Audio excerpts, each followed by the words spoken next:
Hi everyone, welcome to my channel. ఈరోజు ఈ వీడియోలో మనం రోజు ఇంగ్లీష్లో మాట్లాడేటప్పుడు కొన్ని చిన్న చిన్న మిస్టేక్స్ చేస్తూ ఉంటాం. సో ఈరోజు అవేంటి అనేది 5 సెంటెన్స్ అయితే మీకు చెప్తానమాట.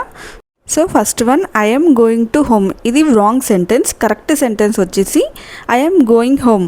హోమ్ ముందు టు వాడొద్దు అనమాట. Second one, she is my cousin sister. ఇది wrong sentence. Correct sentence she is my cousin. కజిన్లోనే రిలేషన్ అర్థం ఉంది కాబట్టి సిస్టర్ బ్రదర్ మాత్రం అనెసెసరీ అనమాట. Discuss about this. ఇది రాంగ్ సెంటెన్స్. కరెక్ట్ సెంటెన్స్ ఏంటి? Discuss this. డిస్కస్ తర్వాత అబౌట్ అవసరం లేదు. Return back my book. ఇది రాంగ్ సెంటెన్స్. కరెక్ట్ సెంటెన్స్ వచ్చేసి రిటర్న్ మై బుక్. రిటర్న్లోనే బ్యాక్ అర్థం ఉంది కాబట్టి రిటర్న్ అంటే సరిపోతుంది. I did not went there. ఇది wrong sentence. Correct sentence I did not go there. Did తర్వాత వర్బ్ ఎప్పుడు బేస్ ఫామ్లో వాడాలి.